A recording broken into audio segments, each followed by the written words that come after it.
Fala galera, professor Rafael de Filosofia. Continuando a nossa aula, a gente já viu bastante sobre ética. A gente não vai parar de ver sobre ética agora, mas a gente vai falar de política. E vocês vão ver que a ética e a política estão de mão dada, né? Enquanto a ética procura a melhor forma de agir, a política vai procurar a melhor forma de governar, né? E também a melhor forma de se organizar, né? Para que as pessoas possam agir da melhor forma. Então está tudo conectado, como vocês vão ver. Mas vamos lá, política. Esse nome política veio da polis grega, né? Polis na Grécia Antiga é a cidade-estado. Então, política significa que é relativo à polis, que é relativo à cidade. Beleza? E a gente pode definir política como arte ou ciência da direção, organização ou administração. Ou seja, é a gestão, certo?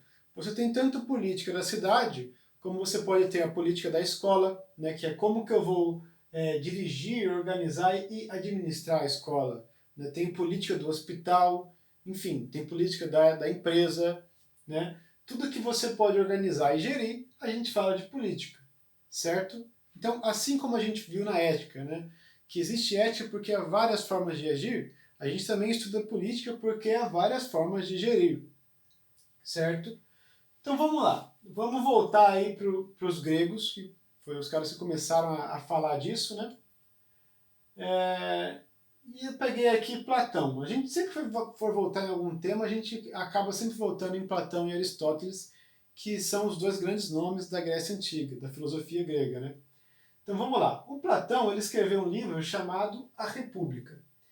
E nesse livro ele conta de como que é a sua polis ideal, como que é a sua política ideal, né? E para a gente hoje em dia é meio estranho imaginar essa política ideal dele, né? A gente já vai entender por quê, mas a gente tem que pensar sempre na época em que ele escreveu e qual o contexto da época em que ele escreveu.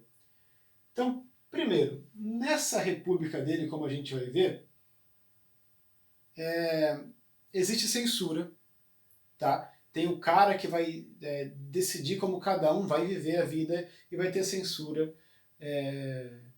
Então você pensa, poxa, Platão, um filósofo tão reconhecido, como que ele vai apoiar a censura, né? Por que, que ele não vai, assim como a gente hoje, por que, que ele não vai propor uma democracia?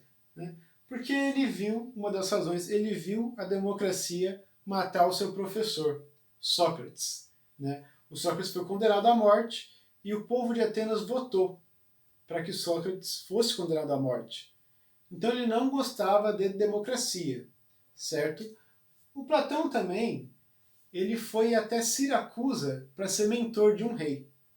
E ele acabou arranjando briga com o rei porque ele viu que o cara não fazia o que o Platão dizia para ele fazer, era um péssimo governante. O cara acabou prendendo o Platão, ou seja, Platão então tinha um pé atrás com a monarquia, né, o rei governando tudo, e tinha um pé atrás com a democracia, por ter matado o seu mestre, certo? Então vamos lá. Nesse livro A República, o Platão ele vai criar aí a teoria dele, no diálogo chamado Fédon, a teoria tripartite da alma. Ele vai dizer que há três tipos de alma: a alma lógica, a alma espirituosa e a alma apetitiva. Né? Cada pessoa é formada por uma dessas três almas. Né? E são essas três almas diferentes que vão dar origem às classes sociais. Certo?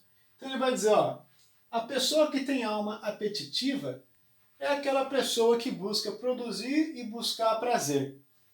Tá? Está o tempo inteiro tentando, está o tempo inteiro correndo atrás de prazer. Né? Ou seja, saciar os seus apetites. Certo?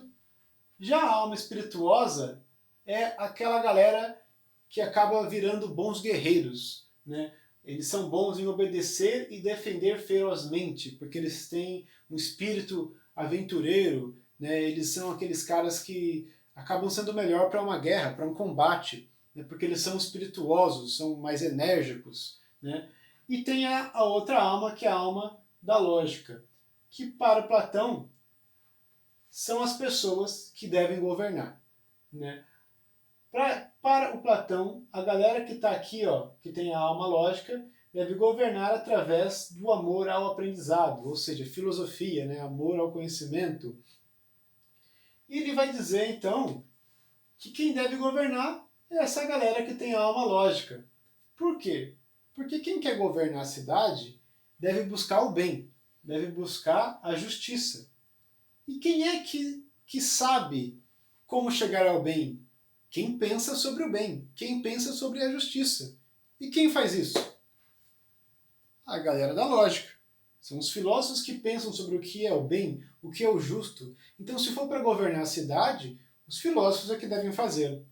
E aí ele cria a sua teoria do rei filósofo, de que o rei deveria ser filósofo, deveria ter a alma lógica, pois só eles estudam o bem e a justiça e vão saber conduzir a polis. Mas tem um problema, Platão diz, ó, o filósofo busca o conhecimento e não o poder. Certo? O filósofo está sempre buscando o conhecimento, ele não quer ter o poder. E acaba que, eu desenhei aqui, tentei desenhar um barco grego, né, que ele usa esse exemplo do barco para explicar o que ele quer dizer com isso. Ele vai dizer, ó, aqui então está o dono do navio, que é o povo. O povo é o dono da cidade, do navio. Os políticos competem entre si em busca de poder, né? Só que aqui está a galera da classe lógica, que são os filósofos. O filósofo, apesar de não querer o poder, é o único capaz de conduzir o barco. Porque é o único que busca o bem e a justiça, que pensa sobre o bem e a justiça. Beleza? E aí ele vai propor essa teoria. Ele tem uma frase bastante famosa, eu escrevi aqui, ó, sobre isso, de que os filósofos acabam pagando o preço por não querer o poder. Ele diz o seguinte, ó, o castigo dos bons que não fazem política é serem governados pelos maus. A crítica que ele faz aos filósofos, dizendo que os filósofos têm que tomar a rédea e conduzir o barco, conduzir a polis. Beleza? A esse tipo de poder, ele deu o nome de, deixa eu ver aqui, onde eu anotei. Aqui, vou escrever aqui. Sofocracia. Sofocracia, que é o governo dos sábios.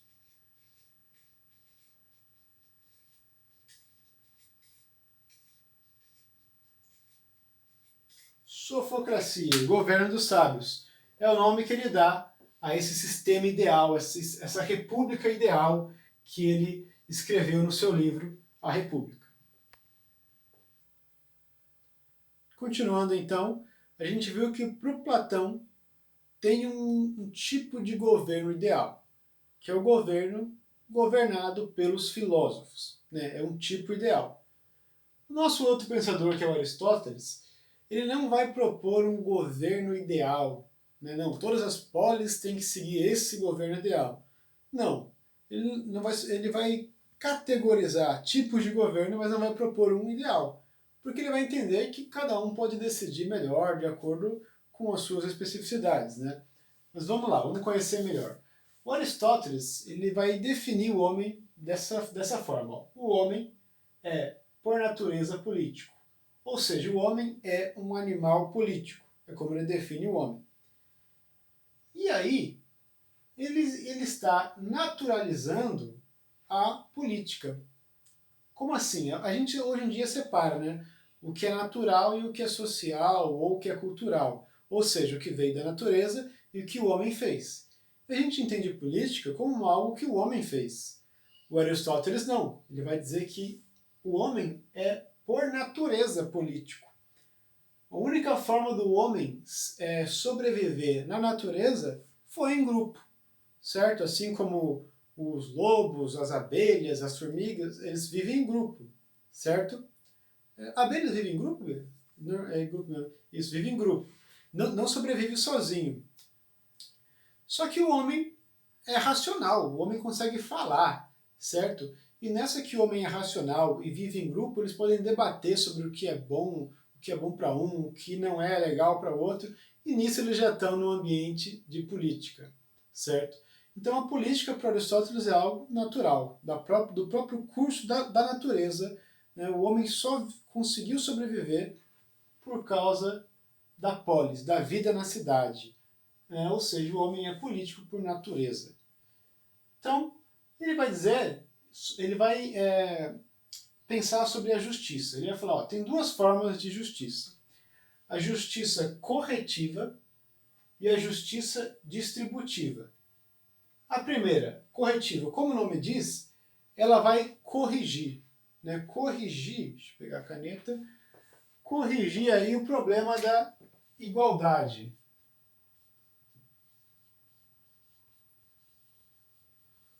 Quando a gente pensa numa justiça corretiva, a gente está pensando em uma justiça que procura corrigir a desigualdade e deixar todo mundo igual. Né? Uma justiça deixa tudo, vou repartir um bolo igualmente para todo mundo, certo? Seria a justiça corretiva. E aqui a outra é a justiça distributiva, onde você usa alguns critérios para distribuir. Como eu falei do bolo, né, vamos seguir esse exemplo. Aqui eu vou usar alguns critérios para distribuir o pedaço de bolo. Pensando na justiça corretiva, eu dou o mesmo pedaço, eu corto a mesma quantidade para todo mundo. Pensando na distributiva, eu posso dizer assim, ó, tá, é justo dar o bolo para todo mundo igualmente, mas aí um grupo levanta a mão e fala, mas a gente ajudou a fazer o bolo. Então não é justo quem não ajudou comer a mesma quantidade que a gente. Como a gente ajudou a fazer, a gente tem que comer mais.